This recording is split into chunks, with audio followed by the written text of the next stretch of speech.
So I want to make a quick video about MEPS because really I want to share this with other future soldiers in their process about going through MEPS and everything. It can be really nerve-wracking at times because you really don't know what to expect. So I just wanted to give what happened in my experience to you guys so that you guys will hopefully have peace of mind going into MEPS, whether that's 1, 2, 10 times, however many times it is. So first things first, what's MEPS? MEPS stands for Military Entrance Processing Station. And the first time I personally went in, it was to confirm a test. A lot of people call the test the ASVAB. I called it the PICAT because that's what I took.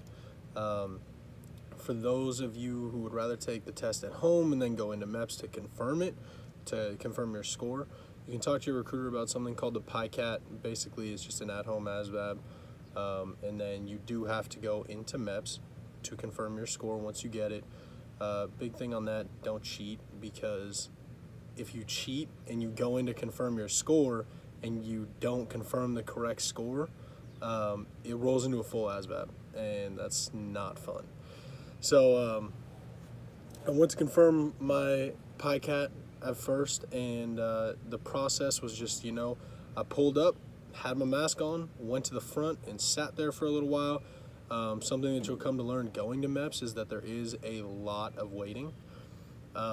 So when I initially went up, had my mask on, they made me sit there for a little while, and then they checked my temperature.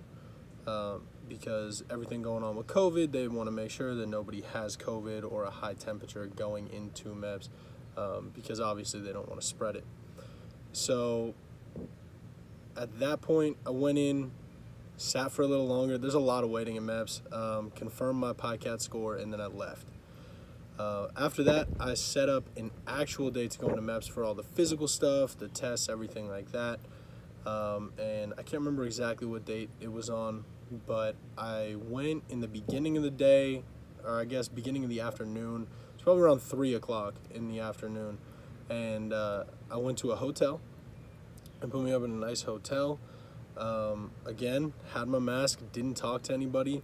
The key thing there is when you're there, you're not there to make friends, or at least not yet. You want to go to get into the United States military. So I went in, had my mask on, my recruiter had their mask on, and basically sat there until we were processed in. It's just like a short little thing of rules, like you can't bring anybody to your room and things like that. You can meet somebody in the parking lot, but that's about it. You're not supposed to leave the hotel because I guess a lot of people do stupid things when they leave the hotel. I know just around like my area, there was a story about some kids running out and they ended up getting hit by a car, and one of them like broke their leg, which is just stupid because it's really stopping your career's progress just from leaving a hotel and somehow getting hit by a car. But besides the fact, don't leave the hotel room. I mean, it's one day. You're not really going to miss anything. So what I did was I stayed in the hotel room the whole night, and woke up around 4:30, got ready, headed down at 5 o'clock to have breakfast. With the breakfast, they give you milk, eggs, bacon, potatoes. They give you a bunch of stuff. Everything's pretty much good to eat.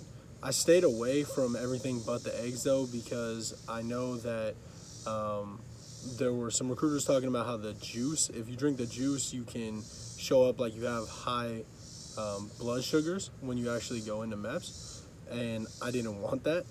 So I stayed away from the juice, went back up and grabbed my stuff, checked out.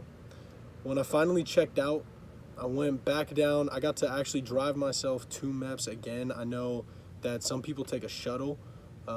Usually you take the shuttle when you're actually shipping out.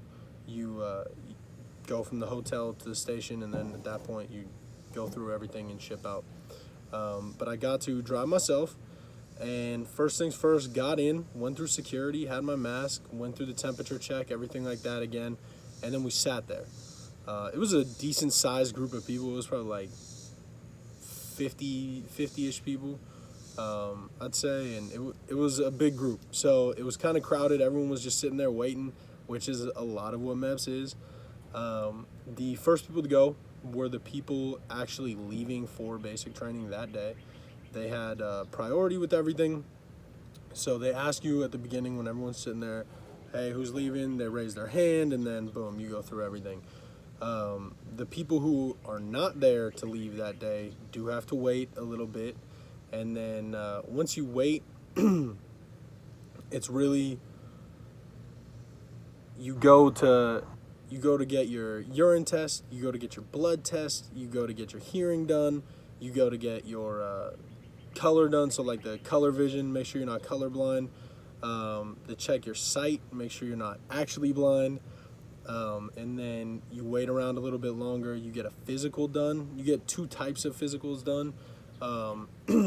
One, you go in with a doctor and you just make sure that you're okay as far as medical history, everything like that, that everything lines up with the paperwork that you've already submitted to your recruiter, or the medical records that you've already submitted to your recruiter.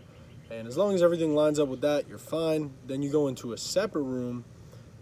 In that separate room, you will do a range of motion type of physical. So they want to make sure that everything works, that your legs work properly. They make you hit your knees and get up from your knees without using your hands, things like that, just to make sure that you have your full range of motion, and that you are not battling through an injury or anything like that.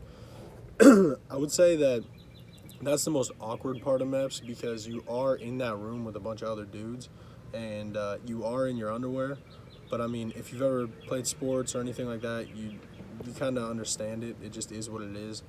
After they do the range of motion part of everything, they will weigh you, depending on what branch you're going into. With the Army, I actually don't weigh in. So what I did was I taped. And basically what they do is they take a measuring tape, they go around your neck, and then they go around your waist. And if you make tape, you make tape. It does suck because some people will not make weight or make tape, and you will see people that will get booted out, and it sucks. So that would be one thing to really keep your eye on. If your recruiter's pushing you and you don't feel comfortable as far as weight and everything like that, wait on it. And no, it's not a pun. After that, it's pretty smooth. You go back, you go to your liaison of whatever branch that you're joining, went through like a bunch of paperwork, background checks, stuff like that. And then, sorry, I'm trying to remember, it happened a while ago.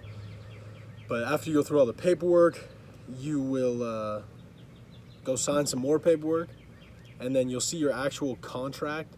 They have you fingerprint sign it.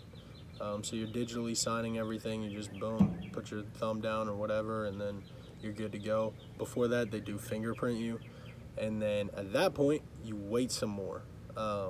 Once you're done waiting, as far as I know right now, there's no family or anything allowed when you go to swear in.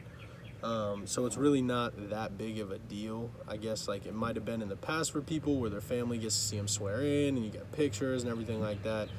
But it's not now because of COVID. So we had that large group. That large group was cut down significantly because a lot of people did get booted for just doing stupid things. Like if you're a smartass, you're probably not going to be treated too well. Things like that. And the big thing is just keep your head down. Know what you're there to do. You're there to join the military, and you're there as the first step in your career. And you got to treat it like that. So when you're in that group of people that is now cut down, they line you guys up probably 10, 15 at a time, and basically say, hey, you still want to join the military? And once you say yes, you go, you swear in, and you leave. At that point, of course, you contact your recruiter. You let them know you are officially a future soldier. Once you're a future soldier, I'm not sure if the future soldier actually goes for specifically the Army or if it goes for every branch, but because I'm joining the Army, I know it as a future soldier. And once you are a future soldier, you will have your ship date and everything like that. You get to pick your job. The job is always fun. It's always a fun part, and that will be in MEPS that you pick it. but it's a lot of fun. So yeah, you guys have any questions, let me know down below. I'm here to help because I had no clue what to expect, and I used to like watch videos and stuff for it, and a lot of people would just talk about, oh, this is how you don't fail, don't lie, or like, oh, just go and wait like they tell you to do. If you guys have genuine questions about it, let me know down below. I'll try and help you guys out to the best of my ability. But yeah, thanks for watching.